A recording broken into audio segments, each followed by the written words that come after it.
Hi guys, welcome back to Sairas vlogs. तो तुम्हारा भाई उठ गया है सो के और नहा धो के रेडी हो रहा हूँ। हुआ नहीं हूँ, पूरा नहीं हुआ हो रहा हूँ। शर्ट पे प्रेस करता हूँ और फिर चलते हैं मंदिर। चाहता हूँ मंदिर, वैसे मैं डेली जाता हूँ लेकिन ब्लॉगिंग नहीं करता, लेकिन आज मंदिर का ही ब्लॉग दिखाता हूँ तुम्हें। इतना प्यारा मंदिर है ना, इतना सुंदर मंदिर है यहाँ का, वो दिखाता हूँ तुम्हें। चलो, आज तुम्हारा भाई पूरे 1 साल बाद प्रेस कर रहा है शर्ट पे।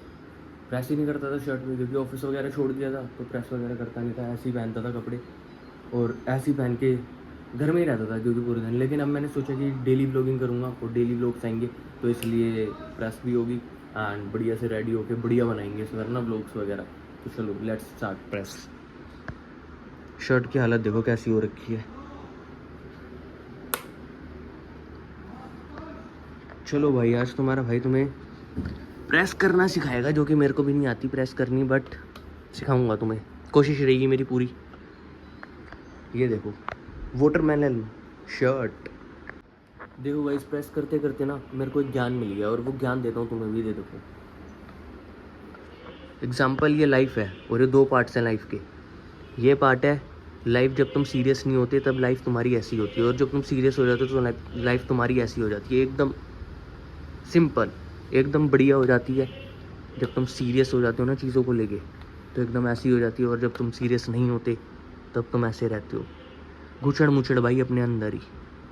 तो गाइस, अब मैं जा रहा हूँ मंदिर एंड अंकल आ गए हैं सामने। अंकल से मिलवा दो आपको। अंकल, आज का ज्ञान दे दो थोड़ा जनता को। इस साइड सनलाइट। जब सुबह 8 साढ़े 7 8 बजे जाना होता है, इंसान को 5 बजे उठना पड़ता है। ये नहीं कि रोज की तरह 10 बजे तक सोए रहो, गोविंद बन जाओ। हम तो भैया सुबह 6 बजे 5:30 बजे उठ गए थे।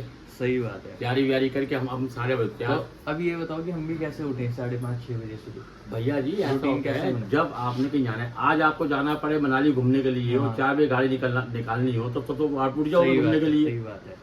अब जो काम करना है, वर्किंग करनी है, उसके लिए आप नहीं उठोगे। तो हम अपने टाइम टेबल को मतलब ऐसे एक्साइटमेंट कैसे लेके आए? असाइनमेंट कैसे लेकर आए? डेली जब आप घूमने जाते हो तो असाइनमेंट होती है कि मेरे को 4 बजे उठ के भैया कोई भागना है, मेरी यहाँ पे गाड़ी खड़ी 4 बजे भागना है। उसी तरीके से वर्किंग कभी महीने में 2 महीने में कभी ऐसा दिन आता है जब हमें वर्किंग सुबह 8 बजे भागना है, तो उस हिसाब से उठना पड़ता है जल्दी से। गोविंद जी की तरह मत बनो कि गोविंद जी अपना उनका काम क्या है। भैया मैं तो ठल्ला आदमी हूँ, मैं तो पूजा पाठ मंदिर में बैठा रहता है। ना तो मैं गुरु बनूं, ना मैं पंडित बनूं, ना मैं गद्दी पे लगाऊं। बस ठल्ले बन जाओ। दूसरे को भी कावड़ पे जाना है, अरे भैया तुझे कावड़ जाना, चला जा। दूसरा आदमी काम कर रहा है, उस काम को भी इसको छुड़वा दिया, बंद करवा दिया काम भी। उसका काम बंद करके कावड़ ले जा रहे हो। कोई आदमी चलने के मूड में है नहीं है, परिवार वाले बच्चे मना कर रहे हैं, पापा मत जाओ, कोई बात नहीं।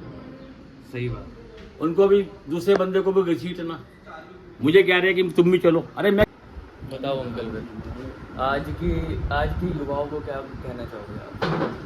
आज के युवा जो है वो बिल्कुल निकम्मे हैं। उनको ना माँ बाप का पता, ना किसी का पता, बस अपनी मस्ती में धुन। दिल करेगा तो 4 बजे तक मोबाइल देखेंगे, सुबह लेट उठेंगे, सोते रहेंगे, खाओ पियो सो जाओ, घूम लो, आवारागर्दी कर लो।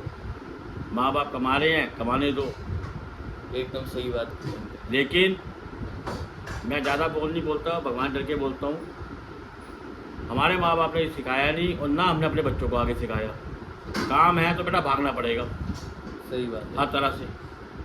आज मैं 54 साल की उम्र मेरी हो गई है। आधी रात को भी मेरा फ़ोन जब भी आप मिला सकते हो, जब मर्जी मिलाओ, एनी टाइम।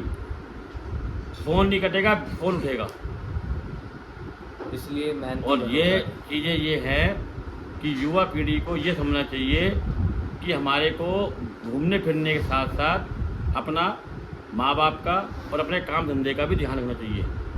मैं ऐसा इंसान हूँ, बेवकूफ़ इंसान, आपके लिए मैं बेवकूफ़ इंसान हूँ। क्यों हूँ? क्योंकि मैं अपने काम के लिए, चाहे पूजा पाठ हो, चाहे मंदिर हो, चाहे रिश्तेदारी हो, चाहे कुछ भी हो, चाहे जीना हो चाहे मरना हो, मैं सब काम भूल जाता हूँ। पहले मेरे लिए काम, उसके लिए मेरे बाद आराम। मैं खाना पीना, हगना मूतना सब भूल जाता हूँ। क्यों? सबसे पहले मेरे लिए काम है। ये कलयुग जमाने के अंदर कर्म ही प्रधान है। आप कर्म नहीं करोगे तो जीरो है आपकी ज़िंदगी। ऊपर भगवान ने लिखा है कि कर्म योगी बनो, ये नहीं ठल्ले बन जाओ। भैया ये मंदिर जाना, इधर जाना, उधर जाना, घूमना फिरना, धार्मिक स्थलों पे जाना, ये सब निठल्लू का काम है। मंदिर में जाना, दिखाना कि हम मंदिर जा रहे हैं। अंदर से बंदा भैया साफ मंदिर होना क्या करना चाहिए? अंदर दिल में हस्तियाँ होनी चाहिए।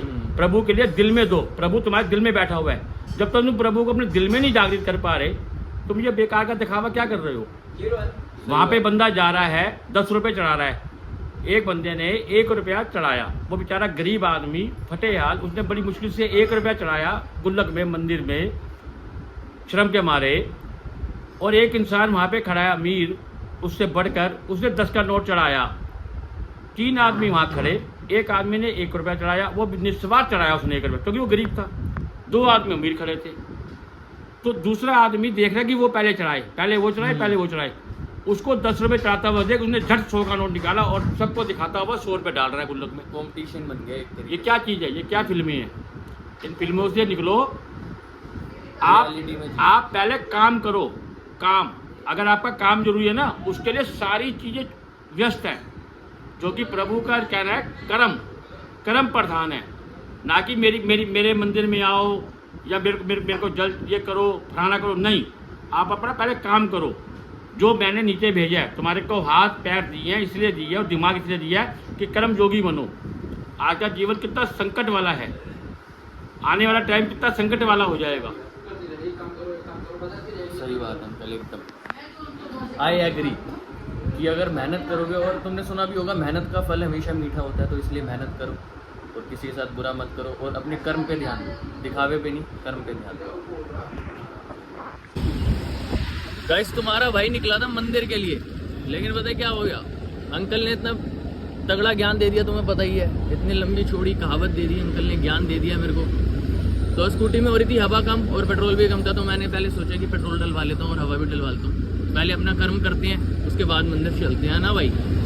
आजमा के देखते हैं अंकल की बात, तो चलो चलते हैं, कराते हैं। तुम्हारे भाई को ना एक चीज़ समझ नहीं आई भाई, इतना बड़ा पेट्रोल पंप बना दिया है, लेकिन मशीन खाली एक खोल के रखते हैं, एक पे ही बुला रहे हैं। इधर को दिखाता हूँ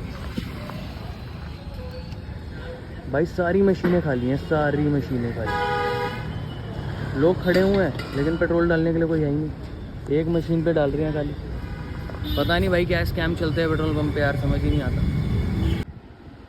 गाइस अब खाना चल रहा है, आलू बैंगन रात वाले, कल वाले, और रात की रोटी, साथ में बिस्किट, चाय और साथ में कटोरी और चम्मच। क्योंकि चाय इतनी ज़्यादा गर्म है तो मैंने कटोरी में डाल के पीता हूँ, क्योंकि जितने में चाय ठंडी होती है उतने में खाना ख़त्म हो जाता है। तो भाई इसीलिए मैं कटोरी में डाल के पीता हूँ आराम से, और थोड़ी सी ग्लास में भी रखता हूँ कि बाद में गर्म भी पी पाऊँ।